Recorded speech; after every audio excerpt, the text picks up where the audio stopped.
Good morning. My name is Amelia Lee here with you on this Friday, April 4th, and the time is now 5:30 this morning. And it is a first alert weather day, so that means it's time to check on in with meteorologist Megan Dusmall for all of that up-to-date weather information this morning. And Megan, I know we've had rain yesterday. I was in Estill County, I was in Wolfe County, just really going with the storm coming back here. So what is going to go on today? Well, we have another day of rain and storm chances, especially as you're traveling again towards our western counties and northern counties. Let's take a look at that live point Doppler radar where you can see where the rain and storms are right now. You can see a line from Rockcastle County all the way into our western Virginia counties. We're seeing the most active weather as you're traveling towards Magoffin County and Johnson County this morning. Just in this area alone, we're tracking 99 count of lightning in the past 15 minutes. So we're still tracking some active storms this morning. Not severe weather, just storms. So you could hear that thunder and lightning, heavy rainfall this morning. Here's a look at those current temperatures this morning. We have a little bit of disparity of what we're looking around the area, looking in the 50s as we travel to those areas that have seen a lot of those rain chances. But as you travel towards the south, which haven't seen much rain the past couple of days, we're looking in the 70s this morning. So definitely a warm day, and we will continue to see those temperatures warming up as we head into the afternoon. High temperatures sitting in the upper 80s as you're traveling towards Middlesboro, Harlan, and Manchester. Looking at low 70s for Moorhead, which is going to be seeing a lot of rain today and has seen a lot of rain. Here's a look at that day planner. We'll see those temperatures increase, hitting the high around 5 o'clock. Again, seeing chances of rain throughout the day. Amelia. Thank you, Megan. Governor Andy Beshear provided a Team Kentucky update from Frankfort yesterday. The governor is urging people to be extra cautious during the next few days. Governor Beshear also reminded drivers about what is preached time and time again. Turn around, don't drown. The February flooding that we really just got through, that we are still cleaning up and rebuilding from, showed us that especially when we have this much rain, it's the decisions about when to get out, about what to drive through, when to go stay with someone else that can be the difference between life and death. Governor Beshear says there have not been any reports of any weather-related deaths in Kentucky. The governor did say that there have been several debris-related injuries. High winds knocked down barns, toppled some trees and power lines in Girard County yesterday. One shed landed in the middle of Kentucky 39, which was shut down for a while. First responders were kept busy directing traffic while people assessed the damages and questioned what they'll do next. And now officials say one of the main concerns is what will happen with all of that water from the heavy rain. In Jefferson County, folks in the Middletown area experienced storm damage as well. The roof of one woman's home was damaged. There were also windows that were broken and debris scattered across the yard. The storm came through that area around midnight.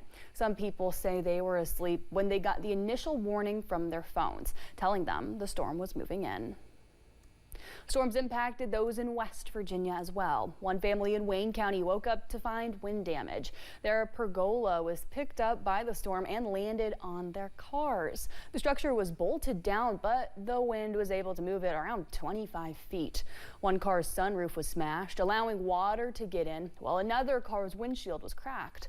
Homeowner Roger Smith says his family will assess the damage and clean up what they can. We had an alert at about 4:45 this morning and had no time to react. Once we were trying to get to a safer place, then we noticed the damage. It was very fast. The winds came and then they were gone.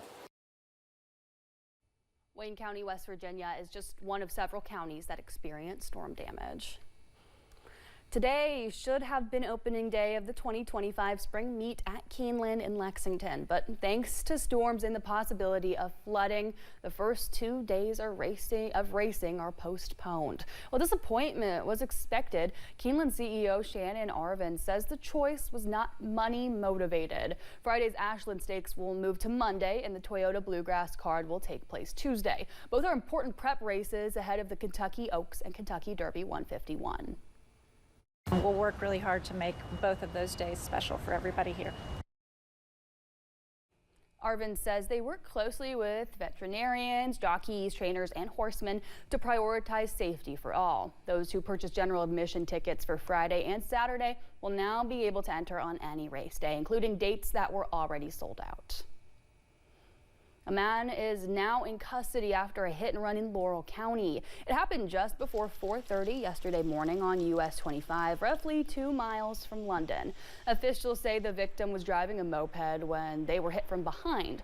Thomas Williams of Russell County died after he was taken to a hospital. Deputies say Tyler Tapperk of London was arrested. Tapperk was charged with leaving the scene of an accident with a death. A man wanted in a 2019 murder in Pike County that's been on the run for years was arrested in South Carolina. U.S. Marshals say Charles Blevins was wanted for a deadly shooting that happened in South Williamson. Adrian Smith was killed in a park in July 2019. Blevins was also convicted of second-degree murder in Campbell County, West Virginia in 2009, but was released on parole. A man who was arrested in connection with the death of a woman trapped in a fire truck was in a Leslie County courtroom Wednesday. Austin Turner was behind the wheel of the fire truck when it crashed back in 2023. He was later found to be under the influence. Regina Huffman was removed from the truck and later died after she was taken to a hospital. Turner has another pretrial conference set for July 2nd. 2 Somerset men are facing charges after police found suspected meth inside a home. U.S. Forest Service agents were investigating a case where timber was stolen. Law enforcement later obtained a search warrant for a home in Somerset. In addition to suspected meth, police also found firearms and stolen property during the home search. Nathaniel Wittes and Trent Whitaker were taken to the Pulaski County Detention Center. Eastern Kentucky University announced it is now Kentucky's largest public regional university. Its enrollment stands at 14,565 students. EKU says its growth is led by an intentional focus on affordability. One of its most impactful initiatives provides free textbooks to all degree-seeking students. A recent change by the U.S. Department of Education is expected to put millions of dollars promised to Kentucky school districts at risk.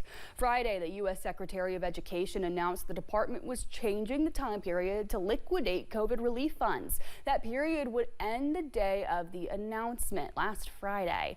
Nancy Hutchinson with the Kentucky Education Development Corporation says the changes to the funding will have impacts across the board. Is certainly going to rock the foundation of the state of Kentucky and our school districts. Education Commissioner Dr. Robbie Fletcher says 19 school districts asked to have extended time to fully spend their COVID relief dollars, which totaled about $84 million.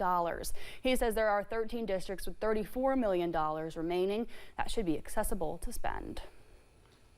On Wednesday, the UK College of Nursing hosted the first ever Kentucky Health Policy Conference.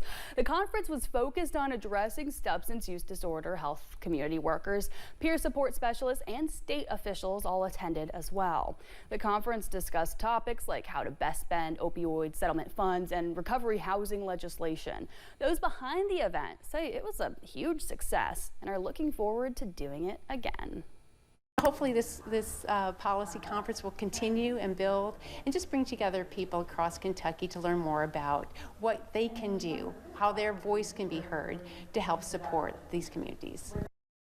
The UK College of Nursing says they were expecting between 50 and 100 people to show up, but it far exceeded expectations. They ended up capping capacity at 225 attendees. Habitat for Humanity of Pulaski County was awarded a $10,000 donation with the help of the community. There was an initial donation of $5,000 from the South Central Insurance Agency, partnered with the 2025 Make More Happen Awards by Liberty Mutual and Safeco Insurance. When a story spotlighted the Make More Happen social media page, community members then got the chance to support the post, reaching a goal of 500 votes, leading to another $5,000. Officials say these improvements will help ensure families in Pulaski County have safe, stable, and affordable homes.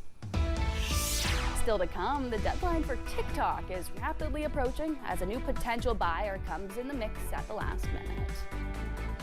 And flood advisories are set across the region and more chances are on the way.